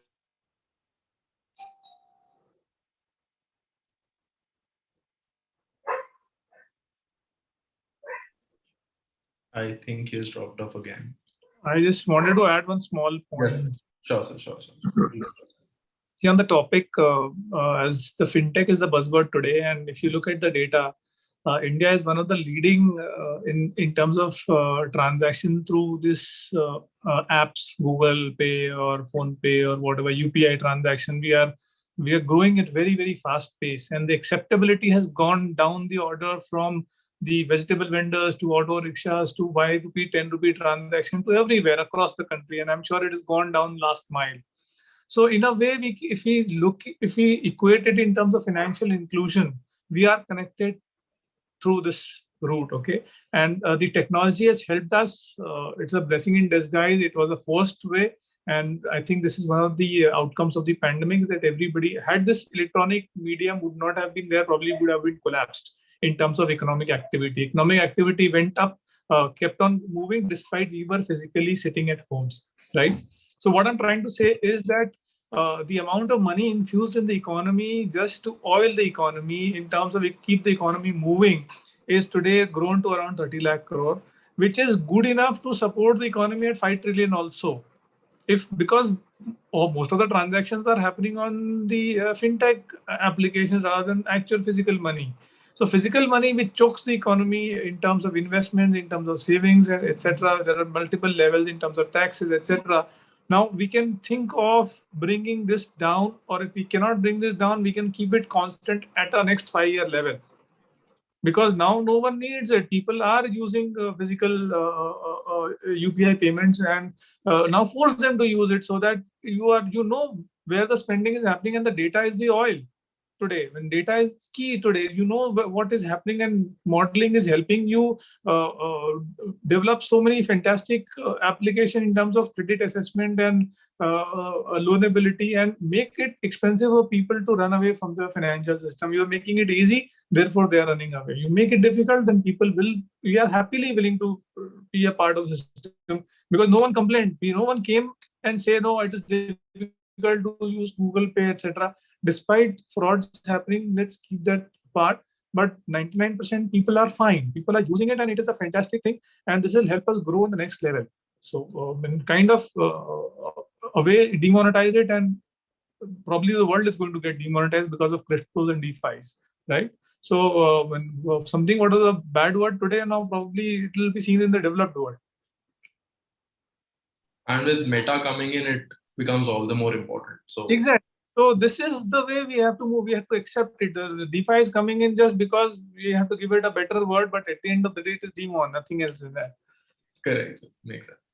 Yes, sir. Anil sir, if you could just complete your, you were saying something on the lines of reading. Yeah, I'm sorry. Actually, I think this is a kind of a ESG at play. On Sunday maybe network towers are running low capacity and saving on the carbon emissions. Sorry for that, but yeah, I was just saying that I urge you to take a look at some of these resources and read more. There is a very good paper by CFA Society India. You can just Google it up and you will find it free for download, easy access. It will give you a good context of global as well as local developments in the ETF industry. And for more live market-related updates on this segment, I urge you to follow or look at the website of iShares or the BlackRock platform of ETFs. Cool. Thanks a lot. So this would be my last question. So while we started with how your journey has been so far in the current profession that we are all in, we would like to get a little more personal, and it was an idea of Vikas sir's. If you could just share your biggest learnings and one major failure of in your entire journey. We'll start with you, Vikas sir, because the higher the learning. And it's always a pleasure. I think my biggest learning has been that things change, and you have to be adaptable. You have to constantly read. You have to constantly be aware. You have to constantly, and when I'm saying constantly, I mean constantly. You can't afford to take your foot off the pedal, say for a month or so. You have to just be constantly there, because the world outside out there is changing continuously. So that is my biggest learning, and what reading continuously has helped me do. And I still prefer a little bit of the old-fashioned reading, the newspaper, the magazine, because the more I try to consume content digitally, the more I realize that there are a lot of distractions which come in when I'm doing that.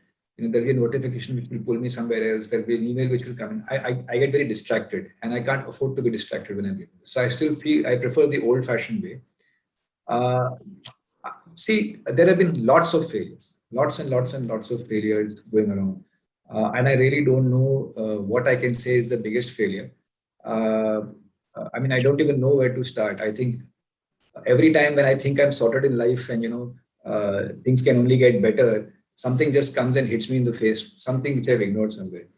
I can just narrate an experience to you. This happens to the best of professionals. So I'm just telling this to you. And since you're talking about being candid, my biggest failure has been not to trust my instincts. And instincts have this amazing ability. Since you're talking about books, I think one of the books I'd like to recommend here is Thank You for Being Late by Thomas Friedman. This is a guy who's actually being way ahead of the curve, and he's talking about a lot of things which are changing out there. But what really works for you is your understanding, your instinct. Your instinct gets honed by how much you read. So one of my biggest failures, I'm just sharing with you. I'm talking about 2007 October. I'm buying a house, and I've taken a housing loan, which is probably the largest ever housing loan I've taken. I come from a very simple middle class family, and this is a big loan I've taken. And I'm not too worried because if you remember October 2007, the markets were really, really booming at that point of time. Yeah. And I had my portfolio, which had completely covered my this thing. So like a smart aleck, I was thinking, don't worry, because your portfolio is going to grow by this much. Your housing loan EMI is going to go by this much. Don't worry, you'll be able to settle it out. But my wife was very paranoid. Like I said, we come from a simple middle class family, and my wife was continuously telling me, "इतना बड़ा loan sir पे क्यों लेके बैठे हो? इतना बड़ा loan sir पे क्यों लेके बैठे हो? Just square it off, just square it off." Sheer annoyance, just giving in. I just liquidated my portfolio, whatever I could, and I just paid off my housing loan. Sheer annoyance. I said, "ठीक है," just to get her off my back. Okay, mind you, my instinct was also telling me that this is too good to be true. But there was someday this temptation, the market's going up, that ho jayega. And I gave in to that temptation. I actually entered the markets again in Jan 2008. Okay, Jan 2008 is when I entered the markets, and my biggest stock, which gave me the hardest lesson of all, was Suzlon. I picked up Suzlon at $280. The smart aleck that I was, wind energy, this, that, there was some reports going on. I said, this is a temporary correction, doesn't matter. And I kept picking up that stock as it went down. 3 years ago, I finally sold it off at $2. I just gave up, and that has been my biggest lesson. It doesn't matter what your pedigree is. It doesn't matter how much you know in the market. Ultimately, you have to realize that you are a human being and you will have the same sort of temptations and flings. And you have to be aware of that. See, you can't stop that. I'm sure I'm making some mistakes even today in my portfolio, but you have to just be aware of that. So one of my biggest learnings from this failure has been A, to trust your instincts, and B, to make sure that you don't compromise on quality. If it was not Suzlon, if it was Infosys or any other stock, I would have still been making money. But because it was Suzlon and I did not do enough research before I got in, I think I made a big mistake. So I hope this helps, the sort of learnings and the failures. That really helps. So I've had similar experiences with Shilpi Cable and Yes Bank. So Shilpi Cable got delisted, buying price of $48, delisted, all went to zero. And actually, there is a quote by Mike Tyson. I remembered that everyone has a plan until they get punched in the face. So in my book also, I start with that quote and I end with that quote. So it's very nice. An all-time very nice. Absolutely. Abhishek sir, if you could just move on with you. Yeah. So I completely agree, and I think somewhat we share a similar story. So I just would like to put it in a slightly different way. See, you have to believe your instincts, and you have to learn to appreciate things in absolute. What happens with us is we try to relate things. Let's say, for example, if this has risen, this has fallen, this is better, that is worse, right? We are not able to appreciate things in absolute.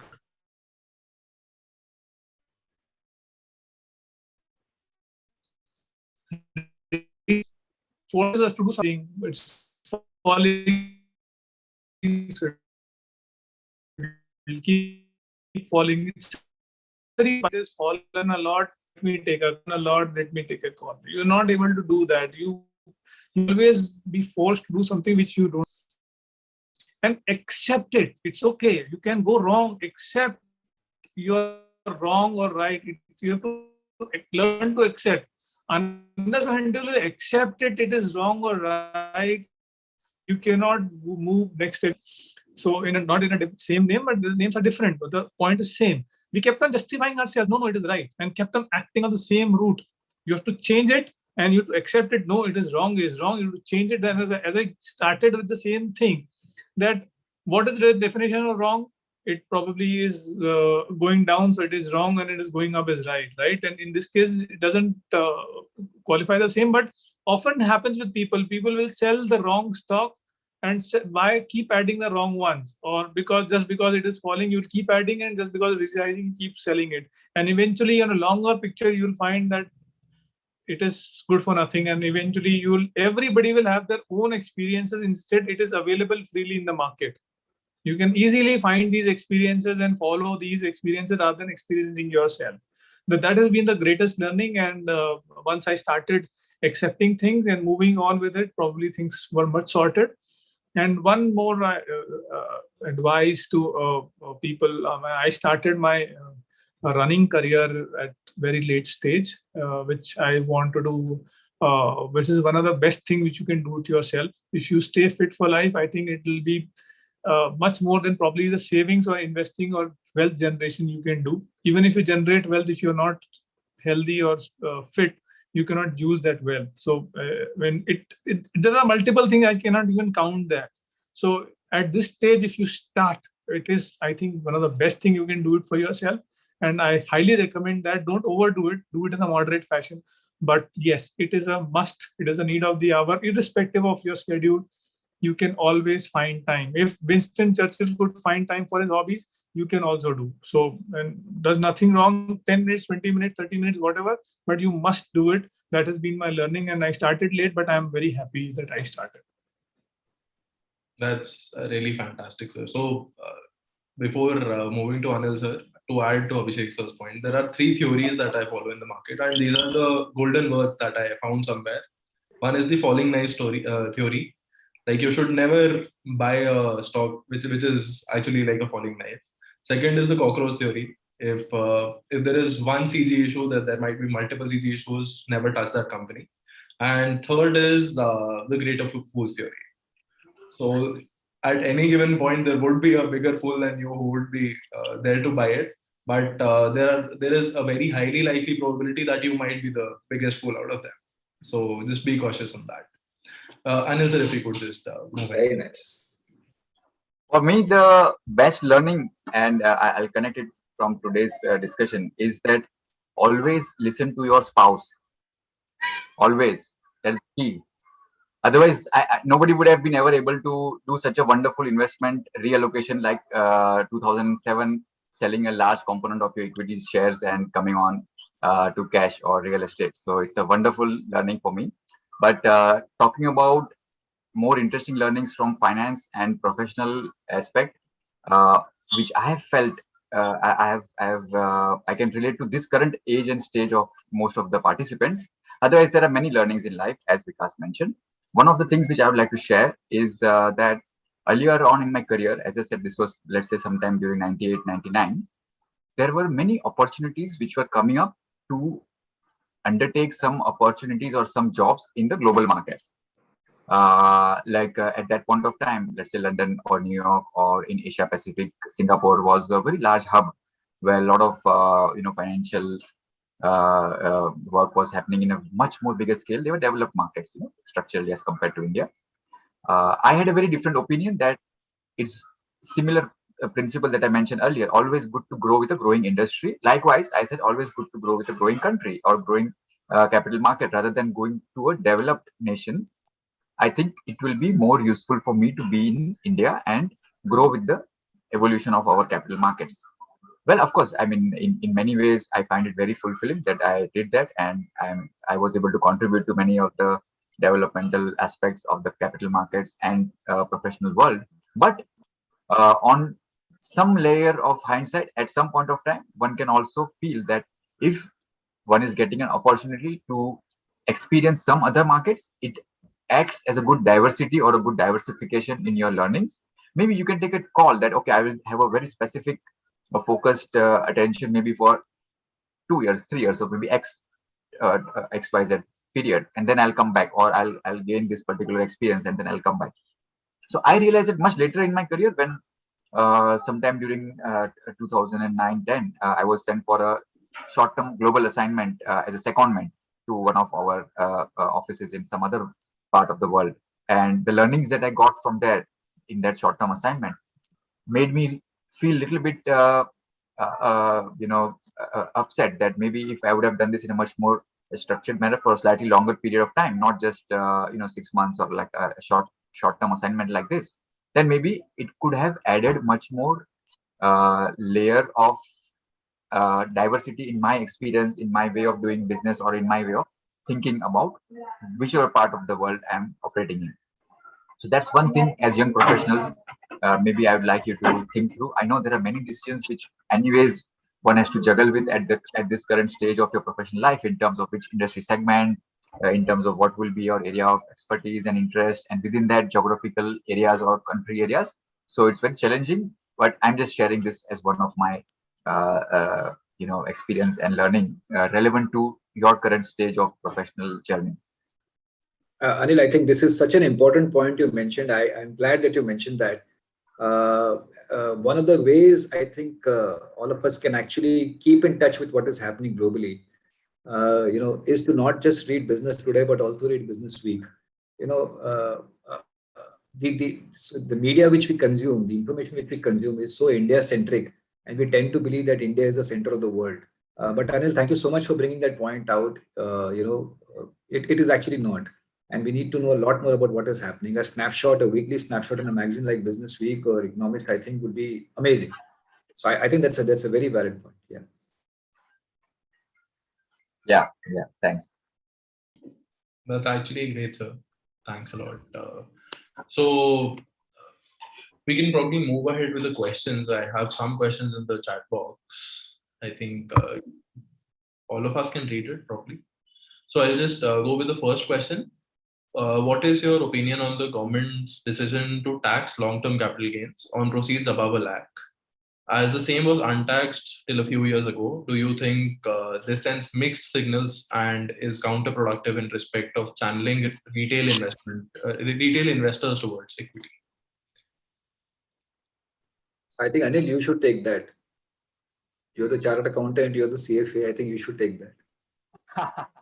Well, I mean, see, I can't really comment on any policy decision, but structurally, if you look at it in this way, that the reason for earlier tax being zero and short-term capital gains tax being some component and slightly increased, I think that was in a way to encourage or have a little bit nudge for people to start investing and invest for a little bit long term. At some point of time, I think that nudge still remains, but it's become a little bit less, right? So today, any which ways, this particular threshold of taxation that we are paying for long-term capital gains tax in equities is much lower than the long-term capital gains that you would pay on any other asset class, right? So if you look at it as a balance from the balancing aspect from the fiscal policy making decisions and the way in which there is a trade-off between having the requirement to channelize savings into equities as an asset class for building up your capital or risk capital, if I may say it that way, and the little bit sweetener that is required or the slight nudge that is required, maybe that is now reduced, but it's still there, So if you look at it world over, in many parts of the world, in various developed markets as well as developing markets, there could be some small component of tax being levied. So we are already at much more lower component of tax than it was in place earlier. And has it changed in terms of the behavior of people? And are we seeing less of retail investors or less of participation in equity markets, either through direct stocks or mutual funds? I mean, data shows otherwise. If you look at the information or if you look at actual numbers from the time when this new regime has come in place, we have in fact seen a very high increase in terms of the number of investors participating in equity markets. So I believe that considering the overall way in which one should look at the macroeconomics in place, the way in which we should look at the tax incidence, any which ways that it's a discounted rate of tax is if you compare it with other medium or other modes of earning income and the rate of tax on that. I feel it's a very good way to still encourage people to invest for the long term into equity as an asset class and create enhanced risk capital for our economy. Makes sense, sir. Thanks a lot. So maybe it's not exactly the answer which I don't know who raised it, but maybe you were expecting something very radical or something dramatic. Yeah, it's a very bad decision, and why should there be any tax? It should be zero tax. No one can argue that way. I don't agree. I don't deny. But let's look at it as students of finance and economics. Let's look at it from the perspective of, look at it from other side of the angle, right? If you are driving a fiscal policy in place, and if you're looking at various angles or aspects from where there could be leakages, from where there needs to be a push for enhancing the risk capital and channelizing the funds, I think it's a very good balancing situation that we are currently in. Anil, if I can just add to what you're saying here, I think if you look at policymakers, they typically have this feeling that making money in equities is very simple. In fact, one senior bureaucrat a few years ago went on to make a statement saying that what is the big deal in making money in the stock market? You can easily make it, right? Especially in a booming stock market. So there is always going to be this tendency for something to be taxed, which looks easier. We've seen this controversy happening in terms of FPIs. They suddenly taxed FPI investments. So I think at this point of time, we're at a delicate balance. I think, I'm sure that there is this tendency to start increasingly looking at changing the tax slab, but they also realize that this is a great source of capital formation, mutual fund, etc., which is why they're just holding back. Last but not the least, Anil, I think I completely agree with you on a lot of points, but the person who asked this question is a typical Indian. Okay. And I see this everywhere. In fact, I would have been very surprised if this question wouldn't have come in. We all Indians want everything which is the best at the lowest cost. Okay. We look at everything as a cost, not as value. But if you the value the stock market is bringing to the table, this cannot be a cost. So thank you for asking that question. It's actually a much more layered question than what it looks like. And thank you, Anil, for answering it. I wouldn't have been able to answer as fluently as you did. That's the key that we need to be aware of, in terms of the connecting the dots with economics, macroeconomics, Absolutely, and absolutely. policy making, and speaking on a recorded session with a large number of young participations. Please go ahead, Abhishek, sir. Just to add a small point there. As I said, savings is one of the foundation of the economy. So is tax regime, and so is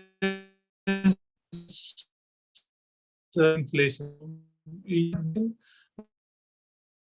Tax regime and so my thought would that while it is, but if we have some predict back and forth and all kind of policies frequently, so it generates uncertainty and it generates anxiety.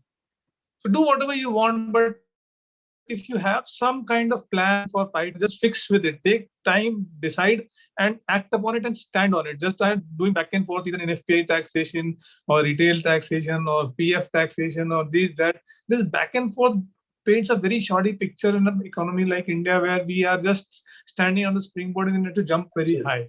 So if you are on a shaky ground, you will fall off the cliff. If you are on a firm ground, it's okay. You may jump a little low, but you have to jump. Yeah, That's really nice, sir. Words of wisdom. So we have some more questions, but I would like just to take one, because we can't really comment on valuations or any stock specific, because most of us cannot. And so the second question, the last question probably we'll take is from Shaheen. He's asking with the recent uptick in the market indices and discount brokerages, so whatever has happened typically in the past 2 years, do you feel the gradual preference shift towards equity is here to stay, or can we expect a reversion to conventional assets as the market approaches a correction? So I can probably I can start with it, and then you guys can add on. So I think it is here to stay. And even if markets see corrections, people are now much more educated than they were a couple of years back, because of the widespread YouTube channels and other knowledge domains that people are having now. So the gradual shift is here to stay. And I don't think there would be, some people might get out because of correction, because everyone has different risk taking capacities. But overall, I see it is here to stay. Yeah, I think you pretty much summed it up, Anuj. I think we can go to the next question. So next questions are mostly, So Srinivas asks, what is the difference between minimum guaranteed surrender benefit and special surrender value in case of annuities? I have no clue about it. If anyone could, please take it. Typically, from the insurance Frankly, perspective, I'm not exactly uh, sure, but yeah. also not quite conversant on exactly. It's completely If I fine. want We'll to just skip it. That's completely fine. So with Yes, this, It's a hint for you and Patel Swab that you need to set up in the day 3, some interesting session on life insurance and annuities. So Srinivas, the learning from this question is that not everybody knows everything, right? Exactly. So and you need to know everything about what you need to know. So if there was a topic related to a question related to our topic, you would have gone in depth. But it is not necessary to know everything about everything. You need to know something about everything. And unfortunately, your question has just been Varun Chakravarti bol here. With this, I think we can conclude on this point. And I would like to take this opportunity to thank the business cluster and especially the finance club for Saurav and Vishnu for organizing such a wonderful event. And personally, I've actually gained a lot from this discussion, and I hope the same is the case with students as well, because I was in their seat till the last year, and I just used to doze off during sessions. So I think they were really. So I think we can conclude in this point. Thanks a lot. Thank you. I would like to just give it back Thank you, everyone. Ritvik may go ahead. So, on the behalf of entire I am Vishakhapatnam fraternity, I would like to extend my gratitude to all the panelists, Mr. Vikasam Sachdeva, Mr. Abhishek Bisen, and Mr. Anil Gehlani for joining and sharing with us your findings and opinions on the theme, mobilizing savings to investments. The overall discussion has been enriching and insightful. I would also like to thank our moderator for the day, Mr. Anu Suneja, for guiding us through this discussion. To quickly summarize it, we have covered the savings and investment part in the economy from a retail investor's perspective and from a youth's perspective. We also touched upon the ways a person can start his journey as an investor from just being a net saver. Talking about the recent times, there were discussion on how COVID will accelerate change, the growth of new retail investors in the stock market, and the pivotal role they can play in facilitating an efficient market mechanism. Further on, we discussed about fixed income, passive investments, and latest trends in the investment world. And what other way to end the discussion than knowing the insights drawn from the personal experience of our empaneled luminaries. I would also like to thank Professor Prince Tolia for his welcoming words and enlightening us with his thoughts on the topic. Also, last but not the least, to our wonderful and patient audience for spending their time with us and getting enriched on the topic. I hope we all take with us the thought that would resonate with us all at this stage in our lives, that income minus saving should equal expenses and not the other way around. Thank you. Okay, guys. Thank you, everyone. All the best for your professional careers ahead. See you later. Bye. Thank you. Thank you. Thanks a lot. Thank you. Thank you, sir. Thank you. Thank you, sir. Thank you, sir. Thank you, sir.